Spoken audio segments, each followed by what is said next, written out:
तो भाइयों, काफ़ी दिनों के बाद आपसे मुलाकात हुई। मैं उसके लिए क्षमा चाहता हूँ। कई लोगों ने मुझको कहा भी कि आपका कोई दूसरा कोई वीडियो नहीं आ रहा। आज कई सारे सब्जेक्ट लेकर के बैठा हूँ मैं। अब उसमें उसको चूज़ करना है, बहुत समस्या हो जाती है कि पहले कौन सी चीज़ कहूँ आपको, कौन सी चीज़ आपको बताऊँ। इस बात को देखते हुए मेरे को काफ़ी जो सोच विचार करना पड़ा।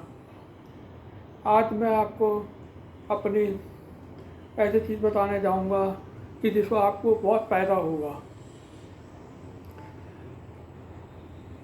मेरी बहनों को, मेरे भाइयों को, मेरे दोस्तों को कभी कुछ पैर की प्रॉब्लम हो जाती है। रात को सोते सोते पैर की जो नस है वो जकड़ जाती है, नीचे से ऊपर की तरफ आती है और चीखें निकलने लग जाती हैं।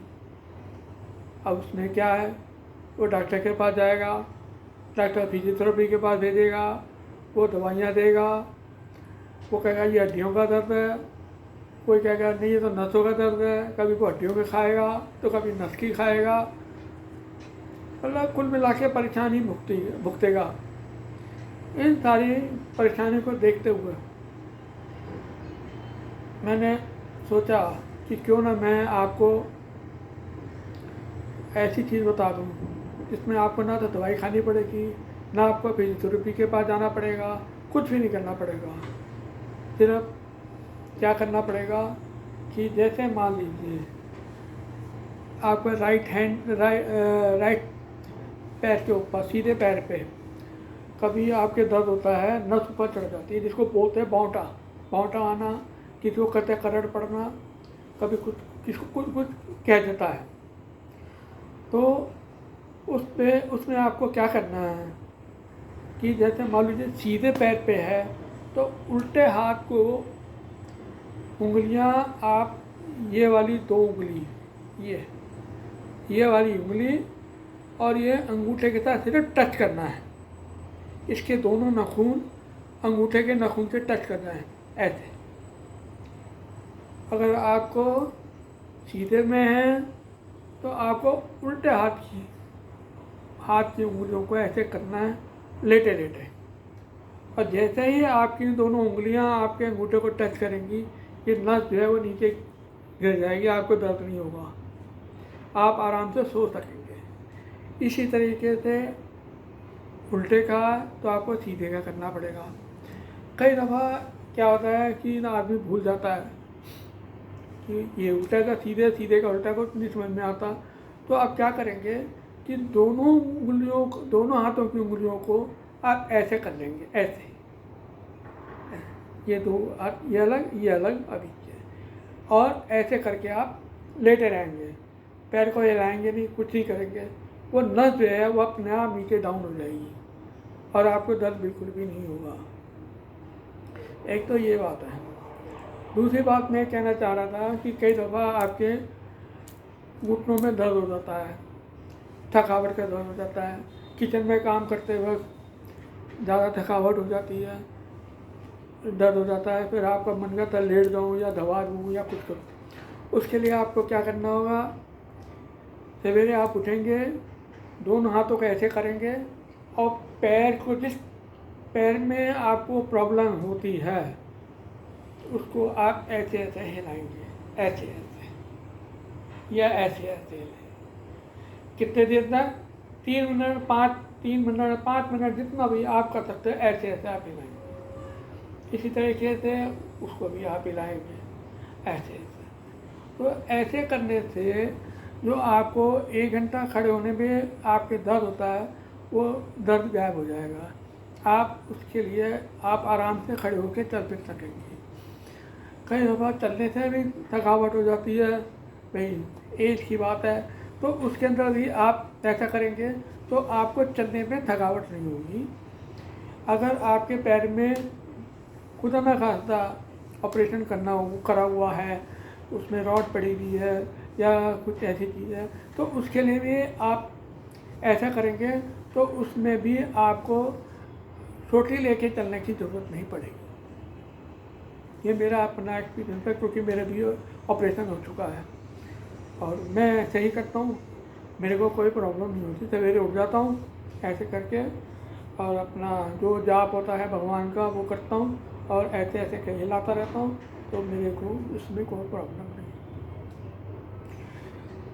ये मेरे को काफ़ी दिन से था कि मैं आपको बताऊं ताकि आपका कुछ फ़ायदा हो सके।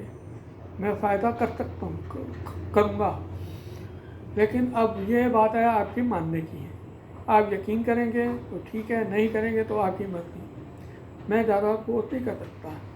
ऐसे करना है, ऐसे दोनों उंगलियों को अंगूठे के साथ टच करना है सिर्फ, और जैसे आप उंगलियों को टच करोगे वैसे नस नीचे गिर जाएगी। अब आपके दिमाग में ये आता है कि नस है कौन सी। आप शर्ट सिलवाते हो या पैंट सिलवाते हो तो टेलर जो है ना एक एक्स्ट्रा बटन लगा देता है कि बटन टूट गया तो वो बटन आके वो लगा सकते हो, ठीक है। तो क्या होता है कि अब उसमें आपका टेलर ने आपका सोच लिया, एक कुदरत ने एक नस जो है वो हमें दी है एक्स्ट्रा। ये वो एक्स्ट्रा नस है कि इसके अंदर ना तो खून दौरा करता है ना कुछ होता है, ये नस ऐसी पड़ी रहती है। इसमें हवा भर जाती है, वो हवा जो है वो ऊपर आती है, वो आपको परेशानी पैदा करती है, दर्द होता है। और आप जानते हैं, शायद नहीं जानते होंगे, जिस प्रकार किसी के हार्ट की बाईपास सर्जरी करनी पड़ती है तो कहता है ना डॉक्टर कि पैर की नस निकाल के वहाँ लगा दी, नस वो यही लगाता है डॉक्टर। तो आपको ये परेशानी करती है नस, उसी को काट के वो आपके हार्ट में लगा देता है। आपके बात को समझ में आ जानी चाहिए जो मैंने आपसे कही, और आप उसको करेंगे तो आपका ही फायदा है। इसमें आपको कोई दवाई लेने की ज़रूरत नहीं, कोई फिजियोथेरेपी के बाद जाने की ज़रूरत नहीं। आप यूँ सवेरे उठिए, आप ऐसे करिए और आप मॉर्निंग वॉक करने जाइए, आपको किसी किस्म की कोई दिक्कत नहीं आएगी। धन्यवाद। एक तो बात की, एक दूसरी बात मैं आपसे कहना चाह रहा था मनु महाराज के बारे में। मनु महाराज ने हमारे ये 4 जातें बनाई हैं, ब्राह्मण, क्षत्रिय, वैश्य और शूद्र। तो ये विचार मेरे मन में आ रहा था कि आखिर इन्होंने बनाई तो बनाई क्यों, बनाने का क्या उनका औचित्य है, क्या फ़ायदा हुआ। और हमारे हिंदू धर्म में 4 जातों का बहुत महत्व है, ब्राह्मण का भी है, क्षत्रिय का भी है और वैश्य का भी है। ब्राह्मण जो है वो बुद्धि का देवता माना जाता है, यह हमें अर्थशास्त्र सिखाता है, नीति शास्त्र सिखाता है, अच्छे बुरे का ज्ञान सिखाता है। और क्षत्रिय जो हो लड़ाई के टाइम में काम आता है, हमारे शत्रु से नाश करता है, पेट में अन्न डालता है, वैश्य अन्न डालता है। और शूद्र जो है वो हमारे सफाई सुथराई का काम करता है। अब मैं इसमें आपको बताना चाहता हूँ, क्योंकि मैंने कोई मनु महाराज की स्मृति नहीं पढ़ी, कोई किताब नहीं पढ़ी, कोई मेरे को ज्ञान नहीं है। मैं सिर्फ ये आपको अपना ही एक्सपीरियंस, अपनी ही जो विचारधारा है वो आपके सामने प्रस्तुत करता हूँ। मनु महाराज ने ये बात को कहते हुए मैं आपको स्पष्ट तौर से बताता हूँ कि मनु महाराज ने हमारे शरीर को 4 हिस्सों में डिवाइड कर दिया। पहला हिस्सा सिर है, दूसरा हिस्सा चेस्ट है, तीसरा हिस्सा हमारा पेट है, चौथा हिस्सा हमारा कमर से नीचे टांगों तक का है। ये 4 हिस्से हमारे मनु महाराज ने डिवाइड कर दिए होंगे। और वो उन अंगों का संचालन, उसका काम कैसे कौन करेगा। सिर ब्राह्मणों के हिस्से में दिया, क्योंकि सिर से ही हमारा सारा संचालित होता है, हमें सोचने का, समझने का, पढ़ने का, लिखने का, नीति शास्त्र जानने का, ये सब चीज़ें, अर्थशास्त्र जानने का, ये सब चीज़ें जो हैं हमें ब्रेन से मिलता है। ब्रेन हमारे लिए, शरीर के लिए बहुत ज़रूरी है। तो इसका मतलब ये है कि जब ये हिस्सा ब्राह्मण के हिस्से में आ गया तो इसका मतलब जो ब्राह्मण जात है वो भी हमारे लिए बहुत इम्पोर्टेंट रखती है, क्योंकि यही ब्राह्मण जात जो है हमें हर चीज़ को बताती है, इंडिकेशन देती है, अच्छे बुरे का ज्ञान देती है। फिर दूसरे नंबर पे आता है क्षत्रिय। क्षत्रिय का ये चेस्ट दिया है, उसके साथ ये 2 हाथ है। ये इन 2 हाथों से आप लिखने का काम कर सकते हैं और दुश्मन से लड़ने के लिए आप बंदूक ले सकते हैं, तलवार ले सकते हैं, सब चीज़ करेंगे। आप दुश्मनों से रक्षा कर सकते हैं और जीवन यापना के लिए आप हाथ का काम कर सकते हैं। दूसरा है पूरे हमारा जो हार्ट है, दिल है, उसको 2 हिस्सों में डिवाइड किया गया है, एक राइट और एक लेफ्ट। आपको मैंने पहले भी बताया था कि जो लेफ्ट हैंड है वो हमारा कोमल है, वो स्त्री जाति को संबोधित करता है, स्त्री जाति का बताता है। और जो राइट हैंड है वो हमारा पुरुष जाति को बताता है। तभी जो भगवान शिव ने हमें पूरे मानव जाति को जो है अर्धनारीश्वर की संज्ञा दी है कि हमारा आधा शरीर औरत का, वैसे तो देखा जाए तो आदमी तो पूरा चल रहा है, पैंट कमीज पहना हुआ है, कोई आधे हिस्से में कोई साड़ी तो पहन ही रखी, आधे हिस्से में कोई कोट पैंट तो नहीं पहन रखा, लेकिन वो सिर्फ मनोवृत्ति के वजह से 2 हिस्से में हुआ है।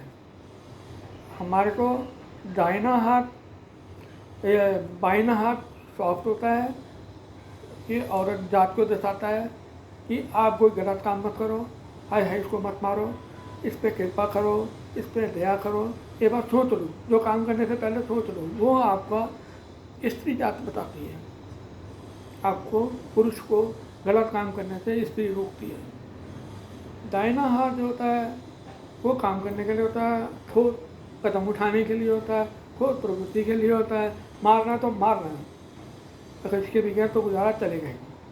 जब आपका राइट और लेफ्ट में आपस में कोऑर्डिनेशन होता है तब आप काम को स्मूथली कर सकते हैं और अच्छा निकल सकते हैं।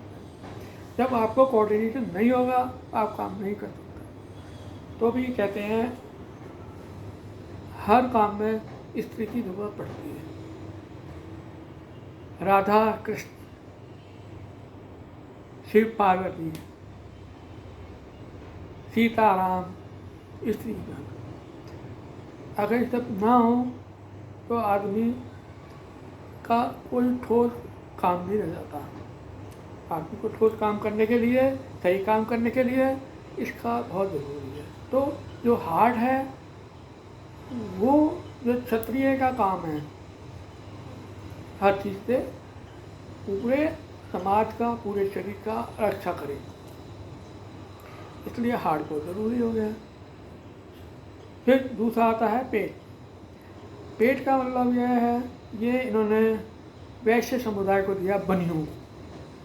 पेट में अन्न नहीं जाएगा तो काम नहीं चलेगा। वैश्य जो है वो व्यापार करेगा, फैक्ट्रियाँ लगाएगा, लोगों को रोजगार देगा।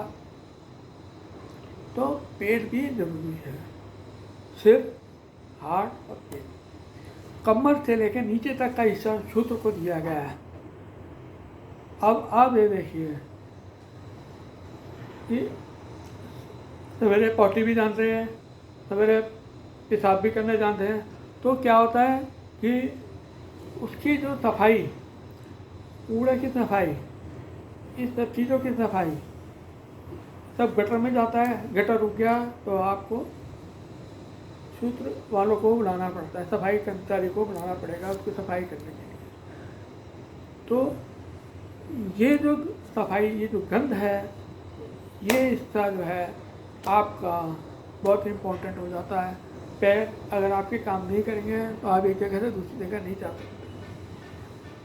इसी में आपके लीवर भी है, इसमें आपकी किडनी भी है, ये दोनों बेकार हो गई तो काम नहीं कर सकते। फिर क्या करेंगे आप बताइए।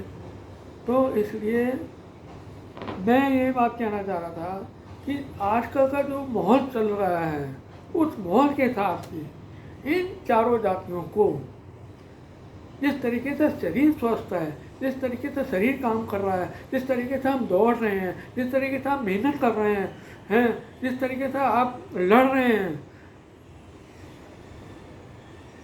आप देखिए तो उस तरीके से शरीर, पूरे शरीर की आपको ज़रूरत है। हार्ट में प्रॉब्लम है तो दिक्कत है, पैर में प्रॉब्लम है तो दिक्कत है, सिर में प्रॉब्लम है तो दिक्कत है, पेट की प्रॉब्लम है तो दिक्कत है, पेट में अन्न नहीं जाएगा तो दिक्कत है, भूखे मरेंगे तो दिक्कत है। कौन देगा? कोई दे रहा है? तो ब्राह्मण की भी ज़रूरत है, क्षत्रिय की भी ज़रूरत है, वैश्य की भी ज़रूरत है और शूद्र की भी ज़रूरत है। जिस तरीके से पूरा शरीर आपके लिए ज़रूरत है, ज़रूरत के लिए है, उसी तरीके से आपको चार जातियों की भी ज़रूरत है। इसको भी इज्जत करनी सीखिए। चमार है, तो छोटी है, फलाना है, या ब्राह्मण है, तब क्या है?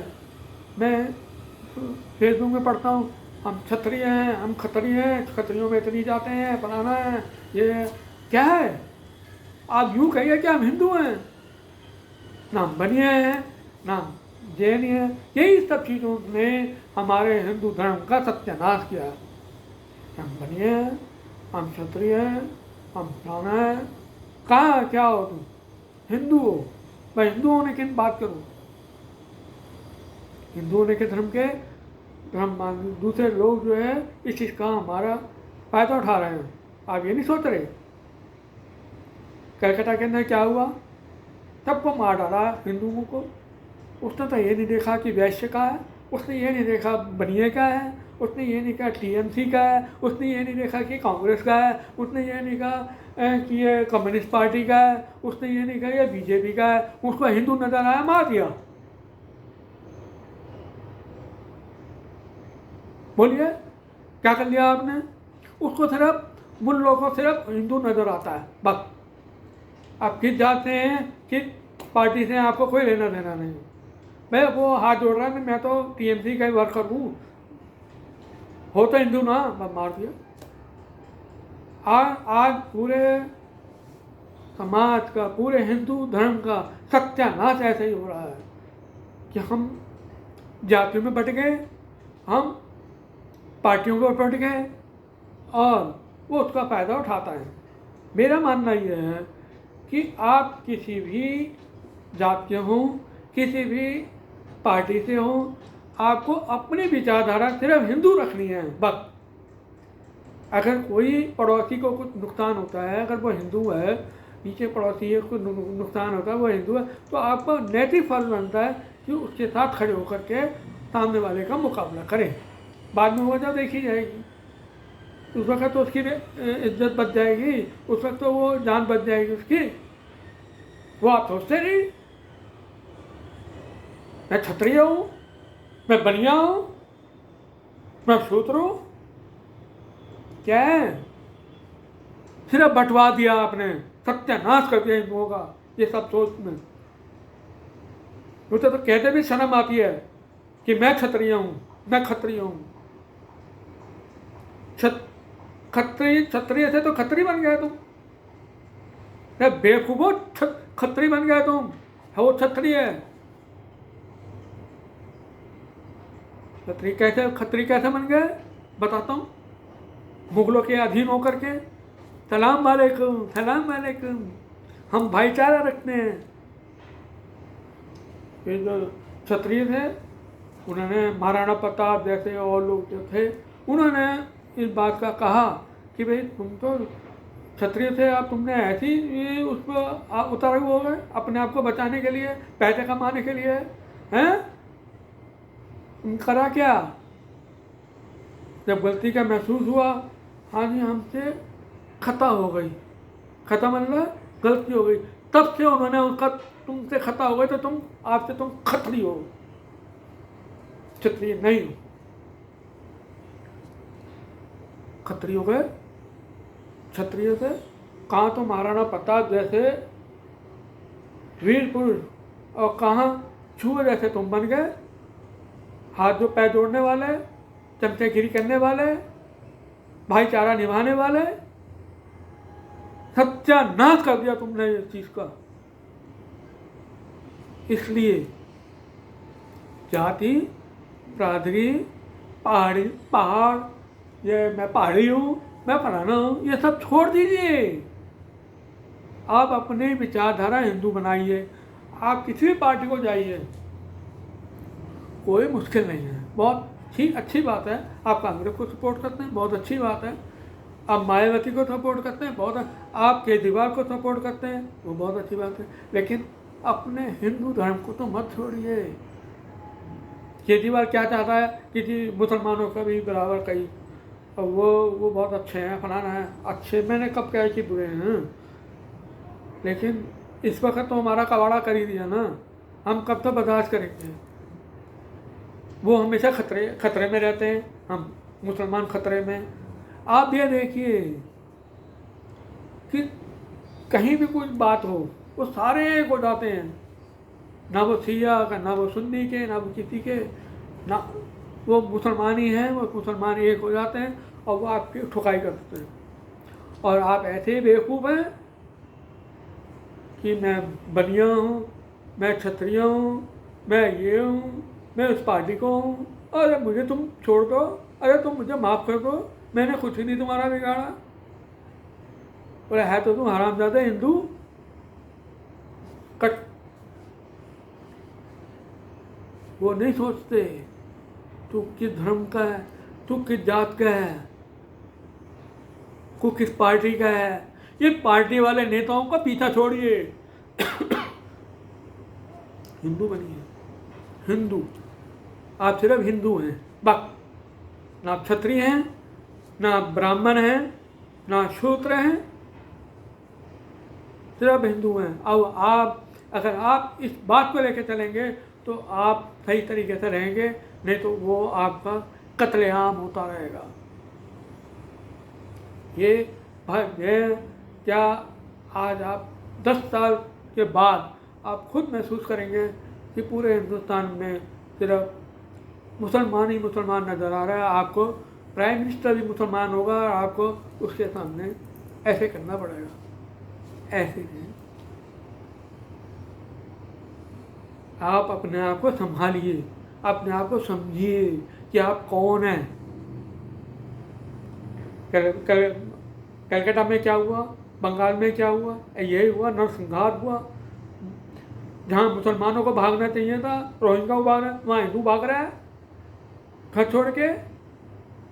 दुर्लानत है। सरकारों पे कोई भरोसा नहीं है, चाहे बीजेपी की सरकार हो, चाहे कोई और सरकार हो, कोई आपके कोई भला करने वाला नहीं है। ये बात को सोच लो। आपने अपनी रक्षा खुद करनी है। वो रक्षा आप जब करेंगे जब अपने आप को पूरी तरीके से हिंदू मानेंगे। किसी भी पॉलिटिकल पार्टी के साथ आप संबंध नहीं ज़्यादा करेंगे तो सिर्फ इलेक्शन तक।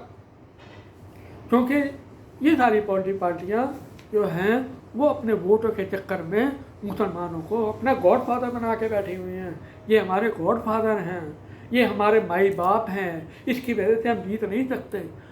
तुम्हें शर्मा आपको हिमाचल के जो चीफ मिनिस्टर है शर्मा, उसकी बात बताता हूँ। उससे पहले इलेक्शन के दिनों में मुसलमानों ने उससे कहा कि आपको मुसलमानों के वोट नहीं चाहिए, आप जानते हैं मुसलमानों के वोट के बगैर आप जीत नहीं सकते। कह रहे मैंने माना कब मुसलमानों के वोट चाहिए, मुझे मत दे, मुझे मुसलमानों के वोट नहीं चाहिए। और आप देखिए चीफ मिनिस्टर बना, वो कहाँ का था, वो कांग्रेस का था, कांग्रेस विचारधारा, लेकिन कांग्रेस विचारधारा का था, लेकिन उसने अपना हिंदुत्व नहीं छोड़ा, अपना हिंदुत्व नहीं छोड़ा था वो कांग्रेस का। बीजेपी में आया, बीजेपी में आने के बाद इलेक्शन लड़ा, क्योंकि भाई जब बीजेपी में अगर मेजोरिटी में आई तभी तो बनेगा ना। कांग्रेस को छोड़ दिया, बीजेपी में आया, बीजेपी ने फिर इलेक्शन लड़ा, लड़ने के बाद आज वो चीफ मिनिस्टर बना है कांग्रेस का वो, लेकिन उसकी विचारधारा हिंदू थी। आज उसने सारे मदरसे बंद करवा दिए, मदरसे सारे बंद करवा दिए। उन्होंने कहा मदरसे नहीं चलेंगे यहाँ। अब वो गौ हत्या के ऊपर भी बिल ला रहा है, गौ हत्या ही बंद करवा देगा। तो ये चीज़ें आपको अपना सोचना है कि मैं हिंदू हूँ। ये मेरा जो देखिए आप, पहले हमारा जो हिंदू कुश था वो बहुत फैला हुआ था, वो टूट टूट के 14 राज्य बने, उसमें से 14 अलग अलग। उसमें इंडोनेशिया, मलेशिया, ये सब, लंका वगैरह सारा सब इसी में हिंदू कुश में था। सब टूट टूट के एक जरा सा टुकड़ा आपका हिंदुस्तान का बचा है, उसमें भी आप उन टुकड़े टुकड़े 10 टुकड़े कर देंगे, हम उसके साथ जाके खड़े हो जाते हैं, हर समंदर की तरह से चिल्लाने लग जाते हो बेवकूफ़ों की तरह से। हैं, शर्म नहीं आती? कौन ये फिल्म इंडस्ट्री वालों के पीछे मत पड़ो, ये सत्यानाश कर दिया इन्होंने। जो विलियन का जो रोल है वो हिंदू को देते हैं, हिंदू को विलियन बना देते हैं। और मैं क्यों कह रहा हूँ ये बात, मैंने बहुत महसूस करी इस बात को। माथे पे टीका लगा देंगे, यहाँ से लेके यहाँ तक लाल रंग का टीका, हाथ में मौली बांध देंगे और एक अव्वल दर्जे का बदमाश बताएंगे जो रेपिस्ट है, मार धाड़ करता है, और बना दिया उसको हिंदू। वो तो शुक्र समझो कि हमारे माथे की लाइन बीच में नहीं खींची, मतलब मांग नहीं भरी, नीचे मांग नहीं निकली, नहीं तो वो तो ऐसा कर देते हैं ऊपर से यहाँ से टीका लगा के हमारी मांगता भर देते हैं। वो ऐसे हैं, फिल्म इंडस्ट्री वाले ऐसे हैं। हमें इन्होंने बिल्कुल आतंकवादी डिक्लेयर करके रखा हुआ है। हिंदुओं का रोल देंगे और जो आतंकवादी होगा, जो बदमाशी करेगा, जो मारधाड़ करेगा, जो विलेन का रोल करेगा, वो टीका लगाएगा, हाथ में मौली बांधेगा। और जो मुसलमानों का विलेन होगा वो मक्का भी जाएगा, मदीना में भी जाएगा, गरीबों को देगा, आटा देगा, सब कुछ देगा, लेकिन है वो विलेन। यानी कि आपको हिंदुओं को उन्होंने गलत तरीके से पेश किया। और एक वक्त ऐसा आ जाएगा कि ये पैंट कोट के ऊपर भी जनेऊ पहन के घूमेंगे, अपना को साबित करने के लिए क्या हिंदू है। इसलिए मेरी आपसे हाथ जोड़ के विनती है, जिस तरीके से मैंने आपको बताया है कि हमारे 4 हिस्से हैं और 4 हिस्सों को उन्होंने 4 वर्णों में डिवाइड किया है। जिस तरीके से हमारा पूरा हिस्सा अगर एक भी ख़राब हो जाता है तो हम कहीं के नहीं रहते हैं, हमारे ज़िंदगी खतरे में पड़ जाती है। तो वैसे ये चारों जातें ही जैसी हैं, इन चारों जातों के साथ मिलके आप हिंदू धर्म की रक्षा करें, हिंदू धर्म के बारे में सोचें। अगर चारों जातों में से किसी एक हो जाएगा तो समझ लो कि हमारा हिंदू धर्म खतरे में पड़ जाएगा। आज के दिन सिर्फ इतना ही, अगली दफ़ा और विचार के साथ मैं आगे। Thank you.